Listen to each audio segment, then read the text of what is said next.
മനസ്സിലാക്കിക്കോളണം. ഒരു ട്രെയിനിന്റെ ബോഗിയാണ് അനുസരണമെങ്കിൽ എഞ്ചിനാണ് താഴ്മ. താഴ്മ ധരിക്കാതെ അനുസരിക്കാൻ പറ്റൂല. ആദ്യം താഴ്മയുടെ പുറകിൽ അനുസരണം. ഇത് വ്യക്തമായി പഠിക്കണം. യേശു ക്രിസ്തുവിൽ ഉണ്ടായ ഈ മനോഭാവം നമ്മളിൽ ഉണ്ടാകണം. ഇതാ ദൈവത്തിന്റെ വചനം പറയുന്നത്. അവൻ ദൈവരൂപത്തിലിരിക്കെ ദൈവത്തോടുള്ള സമത്വം മുറുകെ പിടിക്കണമെന്ന് വിചാരിക്കാതെ തന്നെത്താൻ ഒഴിച്ചു, തന്നെത്താൻ താഴ്ത്തി, ദൈവരൂപത്തിൽ നിന്നും മനുഷ്യരൂപത്തിലേക്ക് താഴ്ന്നു വന്നു. അങ്ങനെ താഴ്ന്നത് കൊണ്ട് ക്രൂശിലെ മരണത്തോളം താൻ അനുസരണമുള്ളവനായി. കണ്ടോ, എഞ്ചിൻ മുമ്പേ പോയി, താഴ്മ മുമ്പേ പോയി, അതുകൊണ്ട് ബോഗി പുറകെ പോയി, അനുസരണമുള്ളവനായി ക്രൂശിലെ മരണത്തോളം. അപ്പൊ നമുക്ക് അനുസരണം ഇല്ലാത്തതിന്റെ കാര്യം എന്താ? ഞാൻ എങ്ങനെയാ അനുസരിക്കണേ? ഞാനൊക്കെ ആരൊക്കെയോ ആണ്. എങ്ങനെ? നമ്മുടെ മനസ്സിൽ അല്ലെ? അല്ല, യേശുവെ പോലെ നാം തന്നെത്താൻ താഴ്ത്തുന്നുവെങ്കിലേ നമുക്ക് അനുസരിക്കാൻ പറ്റുകയുള്ളൂ. അല്ലെങ്കിൽ നാം അനുസരിക്കില്ല. നമുക്ക്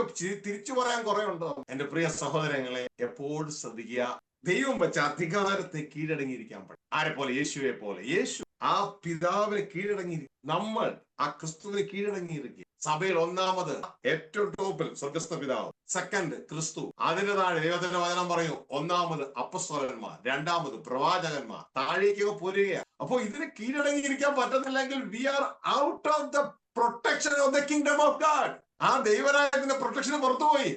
അതായത് ഒരു കുട വെച്ചിട്ടുണ്ടെങ്കിൽ കുടയുടെ ഉള്ളിൽ നിന്നാലല്ലേ മോനെ നിനക്ക് മഴയും വെയിലും കൊള്ളാതിരിക്കൂ. അതൊരു കൂടാരമാണ്. ഇതാ ദൈവത്തിന്റെ കൂടാരം. ആ കൂടാരം മനുഷ്യരുടെ കൂടെ, ആ കൂടാരത്തിന്റെ ഉള്ളിൽ നിൽക്കണം. കൂടാരത്തിന് മാറിപ്പോകരുത്.